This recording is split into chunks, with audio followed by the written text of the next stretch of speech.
Really? This is the best you got?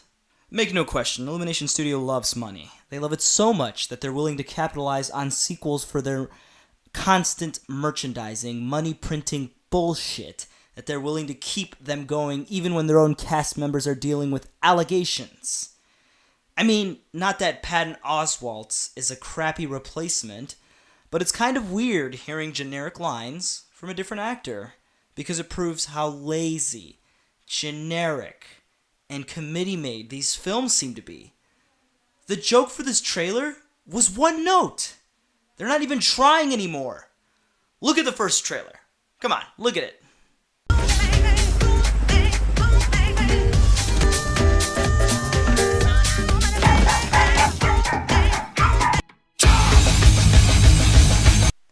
See that? There was like 5 jokes, followed by a social media joke that made it work. I mean, for God's sakes, you can still find gifs of the rock-beating poodle.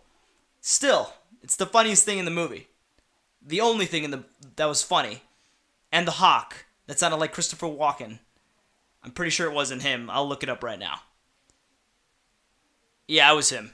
Or not. I really don't feel like looking it up. Also, come on, Tiffany Haddish. You're better than Kevin Hart. Stop trying to be Kevin Hart. Stop being in movies with him. You're better than him. Illumination knows how to print money and merchandising without much effort, and is going to continue to surprise people. I mean, Sing was okay, and the first 2 Despicable Me's were good, but you can see that their efforts, their creativity and animation is marred and hidden behind the production values, the social media marketing, and celebrities. We all like to take a shit on DreamWorks, but Illumination loves money and doesn't care how many quarters they will cut, how many story concepts they will liberally take, because they know that their simple and colorful designs will sell thousands upon thousands of toys. And that's where the real money is, either way. Speaking of that, Ugly Dolls is a brand of plush toys that is getting its first movie from Illumination Studios. Who bought the rights? How fitting.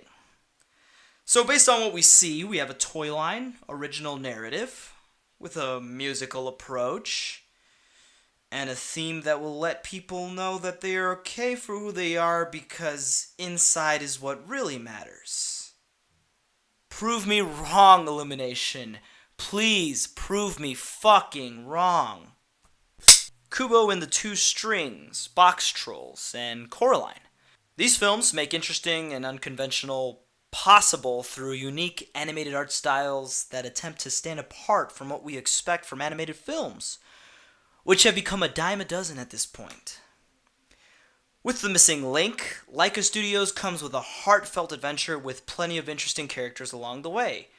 A road trip like no other, this feels to be a somewhat smaller scaled film compared to the depth and most theorist-crazed lore found in their more respected films. Yet, Hugh Jackman and Zach Galifianakis sounds like a buddy comedy I didn't think we needed since Due Date.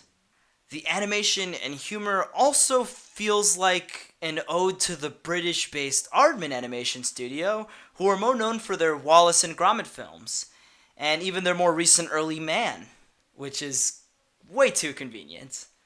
The trailer is calm, doesn't feel like it wants to sell me anything than the work that they probably put for the film, and we can expect an experience that probably won't be making as much money as Ugly Dolls or The Secret Life of Pets 2. Wow, a lot of animation trailers came out today. Like, woo! A lot of animated movies coming out this year and next year. And I guess we can start talking about this one, which is getting plenty of talk thanks to its main cast from the likes of Will Smith and newbie Spider-Man Tom Holland.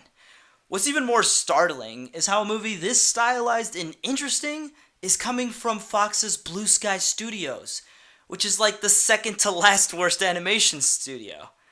I keep it a little further back from Illumination Studios' reputation because when they're not doing 5 Ice Age films, we get films like Rio, the Peanuts movie, and the first half of Ferdinand.